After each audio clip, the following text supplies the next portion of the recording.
A new New York Times poll looked at over 1,500 people, ages 18 to 28, and 1,138 parents of people that age.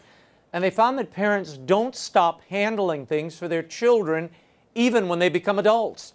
Joining us now to discuss this and more is clinical psychologist, author, and host of The Doctor Is In on EWTN Radio, Dr. Ray Guarendi. Ray, thanks for being here.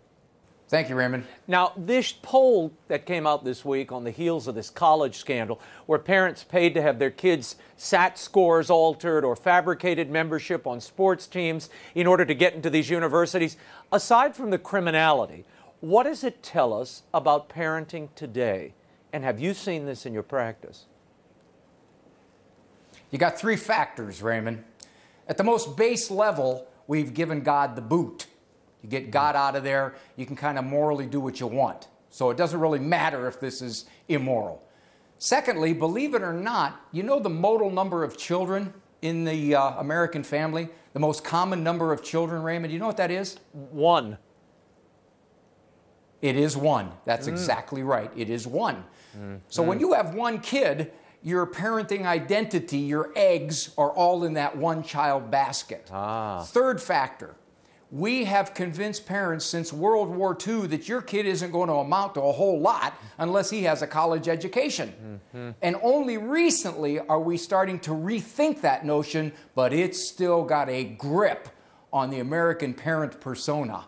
Now, looking at this poll by the New York Times, Dr. Raymond, I want to dig into this. Here are some of the things parents are still doing for their adult children. 74% of them are still making doctor's appointments for them. 76% reminded their adult children about deadlines they need to meet. 15% of parents with children in college either texted them or called them to wake them up because they didn't want them to miss class. And 8% said they had contacted a college professor or administrator about their child's grades if they were having difficulty. Now, what does this tell us? Who are these parents?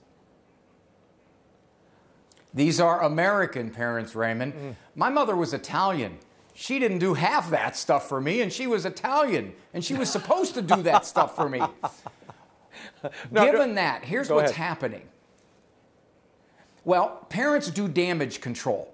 In other words, if you raise a child spoiled, if you raise a child self-centered, they're going to make a lot of bad moves. They're going to do a lot of things that aren't going to lead to their responsibility. So the parent has to pick up the pieces, and they're still picking up the pieces when the kid's 24. Right. They're afraid. Or 34. Look, I love this next data point, and there's so many. I could have gone on, I could do an hour on this just because these data points are unbelievable. But this one, 11% of parents with adult children will call the child's employer if he or she has an issue at work. Now, Dr. Ray, I've gone through this as a boss in the workplace, where the parent will show up at the door and say, you know, I noticed you assigned my son to this, but maybe he should have gotten this. This is mind-blowing. What's wrong with these parents, and how are these adult children accepting this? Why do they put up with it? This is, well, first of all, Raymond, they want to put up with it. So that's not the problem there.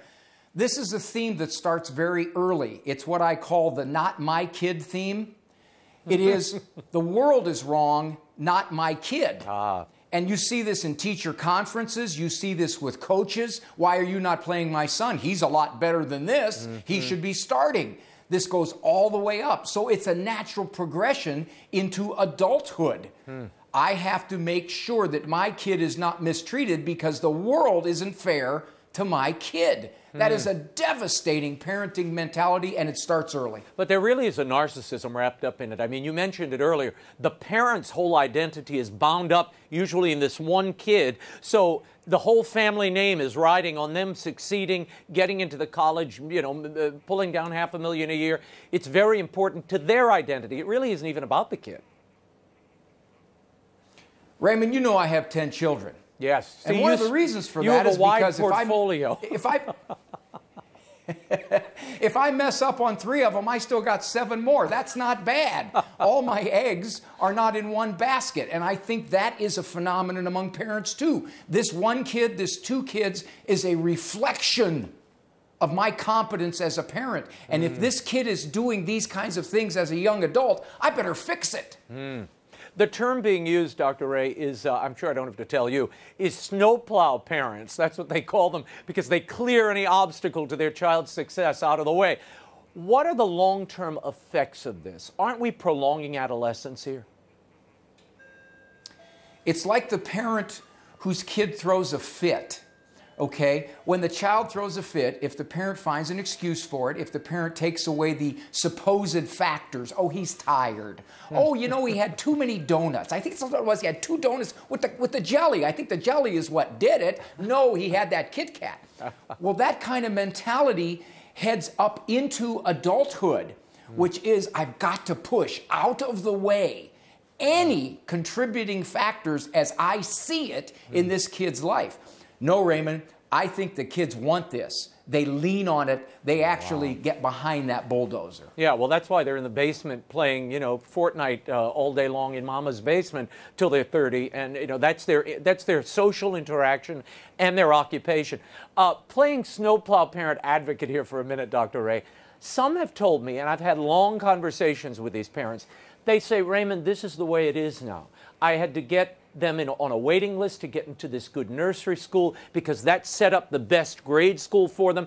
And then once they got to high school, I had to help with the homework. I hired a private tutor. We have a private coach. They have piano lessons throughout the day. This is the way we have to operate in today's competitive world. You would say what to that parent? What's more important? Do you want to raise a 1 in 100 child in grade point, a 1 in 100 child in salary, or do you want to raise a 1 in 100 child in character? Every parent, Raymond, I have ever asked that says, I want to raise a 1 in 100 child in character. They all say that. But they parent differently because they've decided that the idea of success is accomplishment. It is competence. What parents don't understand, Raymond, is without character, you're not going to have accomplishment. Not long term. It's not going to sustain itself. I had a parent who had a kid who had all kinds of pro prospects, but he was a significant behavior problem. I told them, you have to limit his games. That's the only leverage. They said, no, we can't do that. That's his life. Sure enough, he washed out of college because of his character, never played ball again. Yeah, no, it's important, that balance. And we completely wipe off the map. That's not even a goal for these parents. The character of their child and the character that the parent is displaying to get their kid to this mythical goal. As we saw in this college scandal, they're willing to even break federal law to get Junior into that college so they feel good about themselves. It's really, something's twisted. What is missing from today's parents compared to our parents' generations? And what's the biggest problem when it comes to raising children that you see in your practice? Self-confidence and authority is missing from parents. Now, a lot of the parents who watch your show are good people. They're trying hard to be good parents. They feel like they're going upstream in this culture. The culture is no longer on their side at all. Technologically, socially, morally, it is absolutely opposed to them. And many of them underestimate its shaping power. That's a factor. A third factor is that without God, without some moral system that you can impart to those kids, then pretty much the means justifies it. Do what you can, get what you can. Raymond, do you know the number one thing I hear from parents who come into my office with kids who are already starting to have problems? Do you know what they say? No. Well, he gets good grades. He's not on drugs. He's a good kid. That's the new moral high bar. Yeah, yeah. He's getting good grades. A study in the Journal of Abnormal Psychology, Dr. Ray, found that 63%, or there was a 63% increase in young adults between the ages of 18 and 25 reporting symptoms of depression. To what do you attribute that? Is social media to blame? Is the culture you referenced a minute ago part of the reason? Social media is huge, Raymond, and we're just beginning to understand it. Technology leaps ahead of parents. They can't keep up with it. So they're always lagging behind it. Even the researchers are lagging behind it, but they're starting to understand its mal-shaping influence. Another factor is that parents, by and large, don't have the authority that our parents used to have. When my dad said, Raymond, have a seat, I'll tell you when you can get up, I had a seat because I knew something would happen that I didn't want. I can't tell you, it is now a majority of parents who can't look at a child and say, you sit down, please, I'll tell you when you can get up. They can't do it.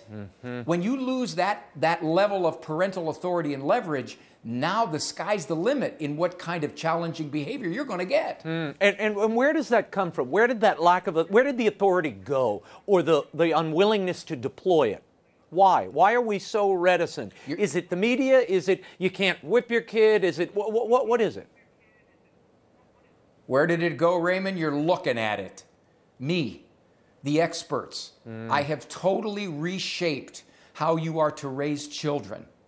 And because of that, we've stripped parents of confidence, of authority, of resolve, all of the things that they need to raise this child who is basically coming into their world asocialized, amoral, self-centered, and totally impulsive. But if you take the confidence away from parents, that we experts, we've reshaped parenting. And so many good people are feeling paralyzed by it. Yeah. If I leave him on the potty 3 minutes too long, he's going to grow up to be a tattooed-faced motorcycle gang member on acid. Too many timeouts, and I'll ruin him. I got to talk to you about That's something. it. I did a piece the other day on Fox, and it was about this new cultural move. It was in the New York Times this past weekend. It's called Unimoons. And this is where you get rid of a honeymoon, you say I do at the altar, and the next day the newlyweds run off with their friends to separate unimoons, individual vacations. Your thought on this and what it does to a couple and their potential bond? I've never heard about it. If I tried that with my wife, I'd have been in uni trouble. I'll tell you that right now. What you're witnessing, it's as simple as this, I think. When you get rid of the moral glue that used to hold a society together, anything goes. Anything you can conjure up that will supposedly get you to more happiness, more self-fulfillment. And that's what you're seeing. You're seeing bits and pieces of nonsense, every which direction, coming from everywhere, because the traditional glue is dissolving. No, Dr. Ray, as I thought about it, and as I talked to people yesterday, I went out on the street and talked to them. What you find is there's a selfishness among people. I mean, if you can't agree with your spouse about where you're going to go as a couple on a honeymoon, your life is over. Wait till the kids and the dogs come into the equation. You're going to slaughter each other in the kitchen. But there's an inflexibility. And part of that, I think, is narcissistic. The other part, I think, is people are waiting so much longer to get married that they're set in their ways. They're hardened. It's harder to compromise. The flexibility's gone. Do you see that in your practice? Do you see it in the parenting? The average male now gets married close to age 30. Wow. All right, that is 5 years older than 1960. The average female is at age 26. 40% of 20-somethings go back home. They live back at home. Here's an interesting statistic. Of those millennials, the younger millennials, who get a job, 1/3 of them don't last 3 months. Wow. And why is that? Poor performance, poor performance and lack of acceptance of authority.